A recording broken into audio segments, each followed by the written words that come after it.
नमस्कार, मैं हूं आपके साथ आस्था कौशिक। संविधान के बहाने BSP national coordinator Akash Anand ने बीजेपी, एसपी और कांग्रेस पर निशाना साधा। संविधान बचाओ के एजेंडे पर सवाल उठाते हुए आकाश आनंद ने कहा कि बीएसपी के मूवमेंट को खत्म करने की साजिश हो रही है, जिसे हम बेनकाब करेंगे। आकाश आनंद ने अपने सोशल मीडिया अकाउंट एक्स पर लिखा कि संविधान बचाओ का माहौल बनाकर कांग्रेस का INDIA अलायंस और संविधान की झूठी कसम खाकर बीजेपी वाले पहले आरक्षण फिर बहुजन मूवमेंट को खत्म करने की साजिश कर रहे हैं, लेकिन आदरणीय बहन कुमारी मायावती जी के नेतृत्व में बसपा ये नहीं होने देगी।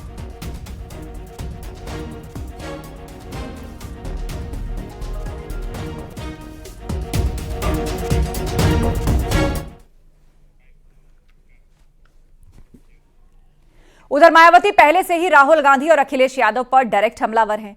अखिलेश यादव ने भी आरक्षण और जनगणना की मांग पर बीजेपी को निशाने पर लिया है।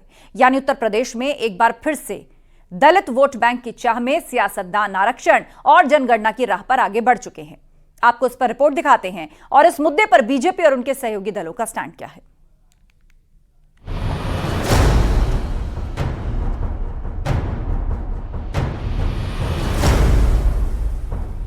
उत्तर प्रदेश में उपचुनाव से ठीक पहले आरक्षण पर रण छिड़ चुका है और निशाने पर बीजेपी के साथ विरोधी भी हैं। दरअसल मायावती कांग्रेस और समाजवादी पार्टी पर आरक्षण के नाम वोट बैंक की राजनीति का आरोप लगा रही हैं, तो अखिलेश यादव बीजेपी को संविधान और आरक्षण विरोधी बता रहे हैं। मायावती ने कहा, कांग्रेस और इंडी गठबंधन ने आरक्षण और संविधान बचाने के नाम पर SC, ST और OBC का वोट लेकर अपनी ताकत तो बढ़ा ली, लेकिन अपना वक्त निकल जाने पर उनके भूख और तड़प को भुलाकर उनके प्रति क्रूर रवैया अपनाया। यानी मायावती कांग्रेस और समाजवादी पार्टी को दलित विरोधी बता रही हैं और अपने सियासी एजेंडे को जमीन पर उतारने की कोशिश कर रही है। साथ ही बीएसपी ने एक बुकलेट भी जारी किया है, जिसमें कोटे में कोटा का भी जिक्र है। पार्टी कार्यकर्ता इन बुकलेट्स के माध्यम से लोगों को बसपा सरकार की उपलब्धियों से अवगत कराएंगे और साथ ही आरक्षण के मुद्दे पर जागरूकता भी बढ़ाने वाले हैं। तो दूसरी तरफ अखिलेश यादव भी आरक्षण के बहाने बीजेपी पर हमलावर हैं। अखिलेश यादव ने सोशल मीडिया पोस्ट में लिखा, बीजेपी जिस तरह से संविधान को बदलने की बात कहकर आरक्षण को अप्रत्यक्ष रूप से नकारती है, उसी तरह से समाज विभाजन की बात कहकर जातीय जनगणना को नकारती है। जन विरोधी बीजेपी ऐसी बातें सीधे कहने की बजाय अपने दश मुखियों से करवाती है। बीजेपी अपनों की ही सगी नहीं है, जनता की क्या होगी। अखिलेश यादव का ये बयान तब आया है जब उत्तर प्रदेश में उपचुनाव की हवा तेज बहने लगी है और सीधे तौर पर मायावती ने आरक्षण का मुद्दा उठाया है। जिस अखिलेश यादव ने SC, ST के प्रमोशन के आरक्षण को रिवर्ट किया, जिस समाजवादी पार्टी ने 2 जून 1995 को गेस्ट हाउस में आपके ऊपर हमला किया, जान और इज्जत पर हमला किया, उस समाजवादी पार्टी से आपने 2019 में गठबंधन करके चुनाव लड़ लिया। और किस शिक्षा स्वास्थ्य की बात आप कर रही हैं? कांग्रेस के साथ आपने देश का सबसे बड़ा घोटाला NHRM घोटाला उत्तर प्रदेश में किया, जिसमें आपके तमाम मंत्री जेल गए। बीएसपी एक नए तरीके से अपने जनाधार को बढ़ाने की कोशिश कर रही है, थोड़ी सी आक्रामक है, थोड़ा रणनीति उन्होंने बेहतर बनाई है, होमवर्क करने की कोशिश कर रहे हैं। रिजर्वेशन जिसका इंडिया अलायंस ने काफी इस्तेमाल किया, मायावती जी उसके सेकंड फेज की तरफ आगे बढ़ रही है, यानी वो दलित और OBC को ये बताने जा रही है कि रिजर्वेशन किस तरीके से कम हो रहा है और उस पर क्या इम्पैक्ट मौजूदा सरकार के दौर में आ रहा है। हालांकि आरक्षण और जातीय जनगणना का रट्टा मारने वाली पार्टियों पर बीजेपी के सहयोगी दल भी हमलावर हैं। ओम प्रकाश राजभर ने जाति जनगणना के मुद्दे पर विपक्ष पर करारा हमला बोला है। राजभर ने कहा कि जब SP कांग्रेस और BSP सत्ता में थी, तब उन्हें जाति जनगणना याद नहीं आई। उस वक्त सिर्फ पिछड़ों, दलितों और मुसलमानों का हक लूटा गया। हम 22 साल से जातिवाद जनगणना की बात भारतीय समाज पार्टी करती आई है, लेकिन जब ये सत्ता में कांग्रेस थी, सपा थी, बसपा थी, तो ये लोग जातिवाद जनगणना इन लोगों को उस समय याद नहीं आया। उस समय याद इन लोगों को सिर्फ ये आया कि पिछड़ों का हक लूटो, दलितों का हक लूटो, मुसलमानों का हक लूटो, यही इन लोगों के दिमाग में था। सत्ता से बाहर होते हैं, जब बेदखल हो जाते हैं, तब इनको याद आता है। और जातिवाद जनगणना माननीय नरेंद्र मोदी जी के ही नेतृत्व में जातिवाद जनगणना होगी। यानी उपचुनाव से पहले जातीय जनगणना और आरक्षण का मुद्दा एक बार फिर से जोर पकड़ चुका है, जिसमें बीएसपी से लेकर समाजवादी पार्टी और कांग्रेस भी मैदान में उतर चुकी है। हालांकि इस चुनाव में आरक्षण के मुद्दे का कितना असर होगा, ये आने वाला वक्त ही बताएगा। Bureau report, news 18।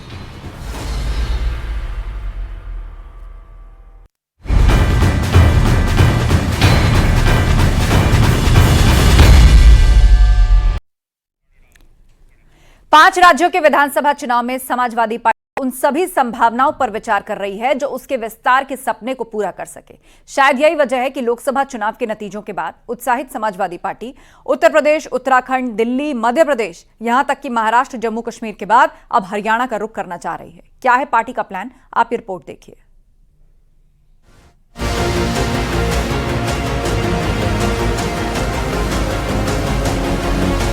लोकसभा चुनाव में मिली सफलता के बाद समाजवादी पार्टी काफी उत्साहित है। तभी तो पार्टी उत्तराखंड, दिल्ली, मध्य प्रदेश, महाराष्ट्र, जम्मू कश्मीर के बाद अब हरियाणा का रुख करना चाह रही है। वैसे भी समाजवादी पार्टी के लिए हरियाणा में चुनाव लड़ना कोई नई बात नहीं है। इससे पहले भी समाजवादी पार्टी ने यहां विस्तार की कोशिश की थी, लेकिन परिणाम संतोषजनक नहीं आए थे। लेकिन इंडिया गठबंधन का हिस्सा होने के बाद समाजवादी पार्टी को उम्मीद है कि कांग्रेस के साथ उन हरियाणा को लेकर कुछ बात बन सकती है और उसके बदले में समाजवादी पार्टी उत्तर प्रदेश में उन्हें ज्यादा बढ़कर सीट दे सकती है। इसके पीछे पार्टी उन तमाम संभावनाओं पर विचार कर रही है जिससे उनकी पार्टी का न सिर्फ विस्तार हो बल्कि वो राष्ट्रीय पार्टी बनने की तरफ आगे बढ़ सके। फिलहाल समाजवादी पार्टी के सूत्रों के हवाले से खबर है कि उन्होंने कुल 10 सीटों की बात कांग्रेस के सामने रखी है। 2024 लोकसभा चुनाव के बाद पूरी देश का जो विश्वास है, जो निगाहें हैं, वो माननीय अखिलेश यादव जी पर और समाजवादी लोगों पर है। उत्तर प्रदेश में जिस तरह से भारतीय जनता पार्टी की शक्ति को छीड़ करने का काम उत्तर प्रदेश की जनता ने किया, उसको धराशायी करने का काम समाजवादियों ने किया। माननीय अखिलेश यादव जी को चाहते हैं कि वो अन्य प्रदेश भी जहां वो जा भी रहे हैं, उनको वहां की जनता, जहां पे जनता दल के ज़माने से समाजवादियों का एक इम्पैक्ट रहा, डॉक्टर लोहिया के ज़माने से एक समाजवादियों का इम्पैक्ट रहा, अखिलेश यादव जी में भारत के लोगों का एक जो विश्वास बढ़ रहा है। उत्तर प्रदेश में 10 विधानसभा सीटों पर हालांकि उपचुनाव होने जा रहे हैं, लेकिन साथ ही समाजवादी पार्टी आगामी कई राज्यों में होने वाले विधानसभा चुनाव पर भी आंखें गड़ाए हुए है। समाजवादी पार्टी ने हरियाणा में न सिर्फ अपना प्रभारी बनाया है, बल्कि जाट नेताओं की ड्यूटी भी हरियाणा में लगा दी है। पश्चिमी उत्तर प्रदेश के जाट नेताओं के सहारे समाजवादी पार्टी हरियाणा में अपनी पैठ को आगे बढ़ाना चाहती है। किसान आंदोलन और जाट नेताओं के सहारे समाजवादी पार्टी को लगता है कि हरियाणा में कांग्रेस के साथ मिलकर उनकी नैया कुछ आगे बढ़ सकती है। उत्तर प्रदेश में जो नतीजे आए थे जब आम चुनाव के, उसके बाद से 4 जून के बाद से समाजवादी पार्टी ने 37 सीटें हासिल की थी उत्तर प्रदेश में। प्रदेश की सबसे बड़ी पार्टी और देश में तीसरी सबसे बड़ी पार्टी बनकर उभरी है। तो जाहिर सी बात है समाजवादी पार्टी के हौसले भी बुलंद हैं और उनकी इच्छाएं भी अब व्यापक होती जा रही हैं। और अब उनकी पूरी कोशिश है कि जब वो देश में तीसरे नंबर की बड़ी पार्टी हो गए हैं तो फिर उनका जो राष्ट्रीय पार्टी का दर्जा है वो भी हासिल होना चाहिए। क्षेत्रीय पार्टी का जो तमगा है उससे निजात मिले और उनका दायरा व्यापक हो। और अपने इसी दायरे को व्यापक करने के लिए अब अखिलेश यादव ना सिर्फ जम्मू कश्मीर, महाराष्ट्र और हरियाणा, इन सभी राज्यों के चुनाव में पूरी मजबूती के साथ उतरना चाह रहे हैं। दरअसल देखा जाए तो समाजवादी पार्टी की हालत हरियाणा में वही है जो हालत उत्तर प्रदेश में कांग्रेस की है। ऐसे में देखने वाली बात होगी कि हरियाणा में विस्तार का सपना देख रही समाजवादी पार्टी के लिए ये रास्ता कितना आसान होगा। समाजवादी पार्टी के विस्तार का सपना मुलायम सिंह यादव ने भी देखा था, लेकिन उस सपने को ज्यादा पूरे करने के चक्कर में अखिलेश यादव अब 2 कदम आगे निकलते हुए दिखाई दे रहे हैं। जम्मू कश्मीर के बाद अब हरियाणा के विधानसभा चुनाव में भी समाजवादी पार्टी भाग लेना चाह रही है। यही नहीं, समाजवादी पार्टी ने कांग्रेस के सामने 10 सीटों की बात रखी है। देखने वाली बात यह होगी कि कांग्रेस उनको कितनी सीटें देती है। हालांकि 2027 के चुनाव से पहले यह भी माना जा रहा है कि अखिलेश यादव समाजवादी पार्टी के जरिए से तमाम लोगों को न सिर्फ संदेश देना चाहते हैं बल्कि कांग्रेस पर एक प्रेशर भी बनाना चाहते हैं। कैमरा पर्सन मनोज के साथ अलाउद्दीन, न्यूज़ 18 लखनऊ।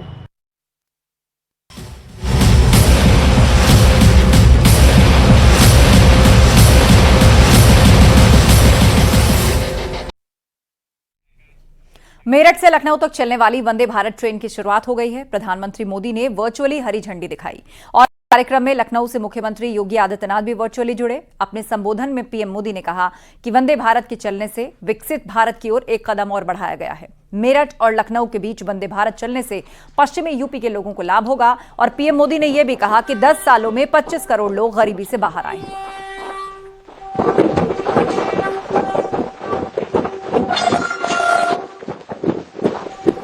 तो लखनऊ से मेरठ की दूरी अब 7 घंटे। वंदे भारत ट्रेन में आराम से बैठकर जो पूरी तरह से स्वदेशी कार्यक्रम के तहत तैयार की गई है। हाई स्पीड ट्रेन है और प्रधानमंत्री मोदी ने इसको वर्चुअली हरी झंडी दिखाकर रवाना किया। आज मेरठ लखनऊ रूट पर वंदे भारत ट्रेन के जरिए यूपी और खासकर पश्चिमी यूपी के वहां के लोगों की भी खुशखबरी मिली है। मेरठ और पश्चिमी यूपी क्रांति की धरती है। आज ये क्षेत्र विकास की नई क्रांति का साक्षी बन रहा है।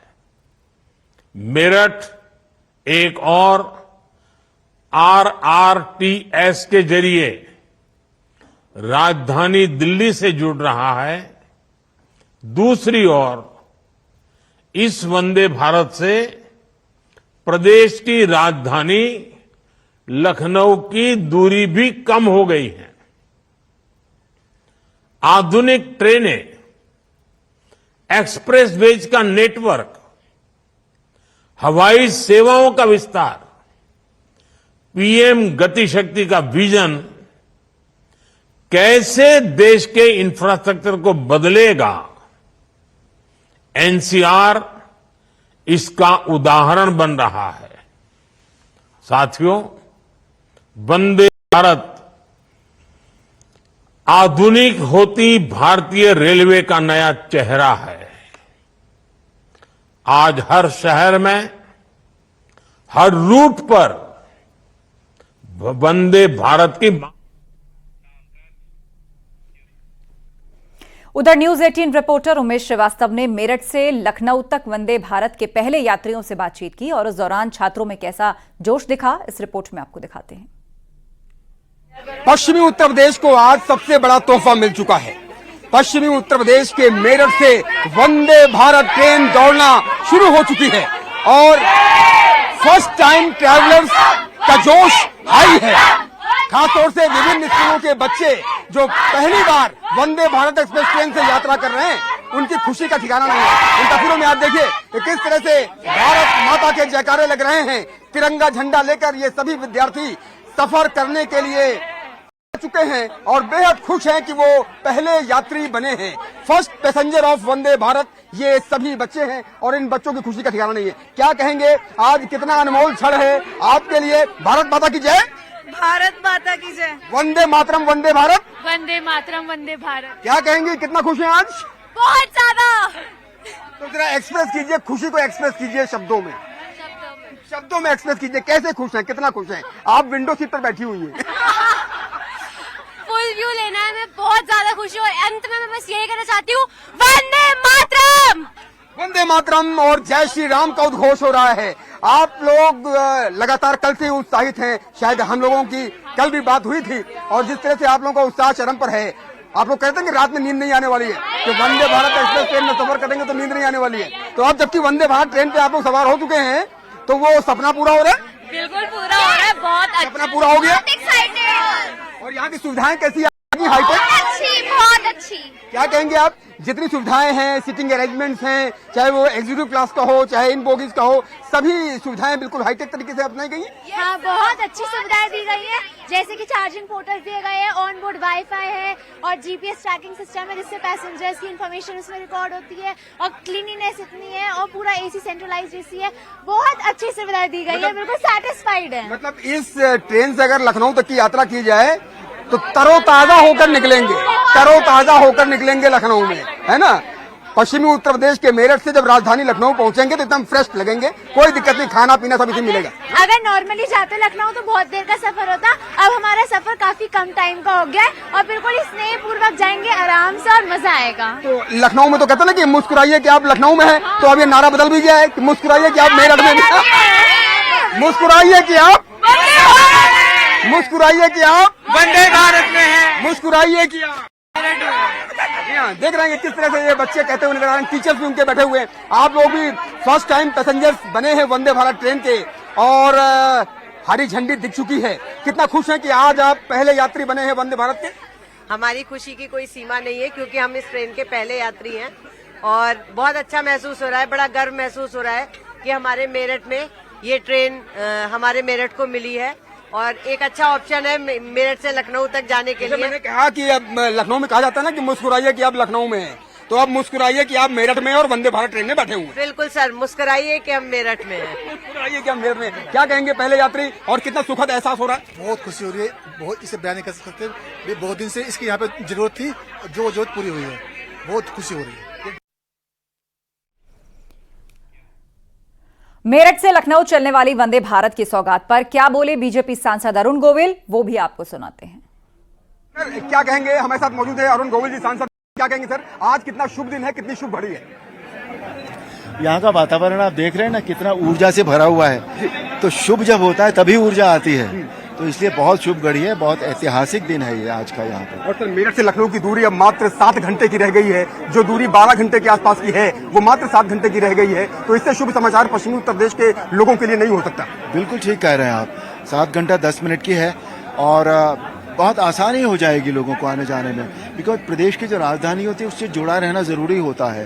तो कितने अधिकारी हैं, व्यापारी हैं, छात्र हैं जो एग्जाम देने जाते हैं, तो उन सभी के लिए बहुत सुविधा हो जाएगी। और प्रभु श्री राम की दृष्टि तो मेरठ पर पड़ ही गई है। एक के बाद एक काम लगातार होते जा रहे हैं। रिंग रोड का तोहफा भी मेरठ को मिल गया है, मिलने जा रहा है और रैपिड का तोहफा मिल ही चुका है, वंदे भारत का तोहफा मिल ही चुका है। जी बिल्कुल, अब सभी कुछ यहाँ अच्छा ही अच्छा होगा। जो काम करने वाले हैं ना, उनकी नीयत अगर अच्छी होती है ना, तो वहाँ सब काम अच्छा ही अच्छा होता है। चौपाइयाँ आपको इस वक्त याद आ रही हैं, प्रभु की कृपा सब काजू, राम जन्म हमारे सुफल बाजू। अपने कर्म भूमि के लिए कुछ कर पा रहे? नहीं, बहुत अच्छा लग रहा है। जैसा मैंने कहा भी था, जो मेरा थॉट था, जो मेरा विचार है कि मैं अपनी कर्म भूमि के लिए कुछ कर पाऊं, तो बस वही हो रहा है। मेरी जन्मभूमि जो है वो मेरी कर्म भूमि बन रही है। आने वाले दिनों में ये तोहफे लगातार मिलते रहेंगे, तोहफे लगातार मिलते रहेंगे, कुछ न कुछ मेरठ के विकास के लिए होता रहेगा। राम जी चाहेंगे तो जरूर मिलते रहेंगे। उत्तर प्रदेश पुलिस के सिपाही से लेकर डिप्टी एसपी के रैंक तक के सभी कर्मचारियों और अफसरों को अपनी चल अचल संपत्ति का ब्यौरा विभाग को देना जरूरी किया जा चुका है और इसी को लेकर आज विभाग की ओर से जारी 17 इंस्पेक्टर्स के प्रमोशन नोटिफिकेशन में भी हिदायत दी गई है और इन सभी इंस्पेक्टर्स का डिप्टी एसपी के पद पर प्रमोशन हुआ है। सभी को अपना चार्ज लेने से पहले अपने संपत्ति की जानकारी देने का आदेश दिया गया है और ऐसा न करने पर इन ऑफिसर्स को प्रतिकूल प्रविष्टि देने की चेतावनी दी गई है। अभी तक 4 लाख से ज्यादा कर्मचारियों ने अपनी संपत्ति का ब्यौरा नहीं दिया। ऐसे में इन सभी का अगले महीने का वेतन भी रोकने की कार्रवाई संभव है।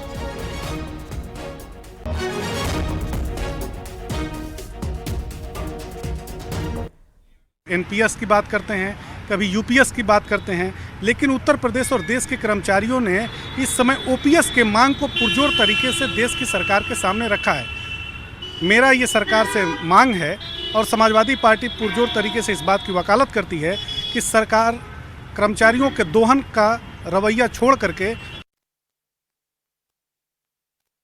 आदित्यनाथ जी ने प्रदेश में भ्रष्टाचार मुक्त पारदर्शी सरकार चलाने के लिए प्रदेश सरकार के सभी कर्मचारियों से अपेक्षा की है कि अपनी चल अचल संपत्तियों का ब्यौरा मानव संपदा पोर्टल पर 31 अगस्त रात्रि 12 बजे तक दर्ज करा देंगे, अपलोड कर देंगे। कई लाख कर्मचारियों ने अपने संपत्तियों का ब्यौरा अपलोड कर भी दिया है और आज रात्रि 12 बजे तक उनके पास समय भी है।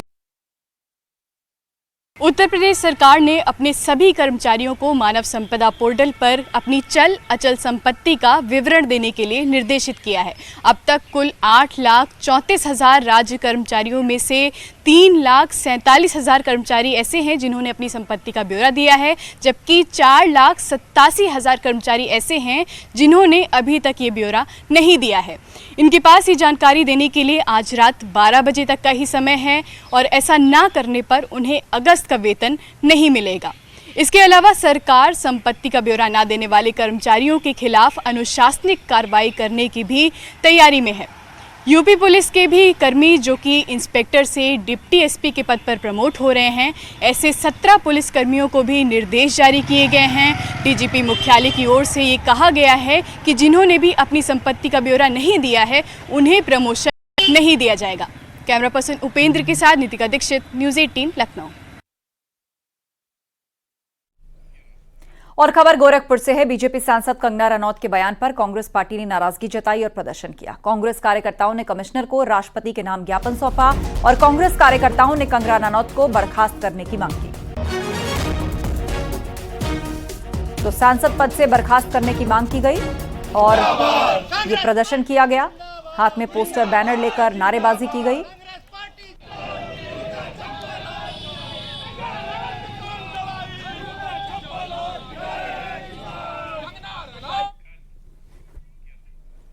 खबर बिहार से, जहां भूमिहार को लेकर बड़ा सियासी घमासान शुरू हो गया है और जेडीयू से शुरू हुई बयानबाजी में अब बीजेपी की भी एंट्री हो गई है।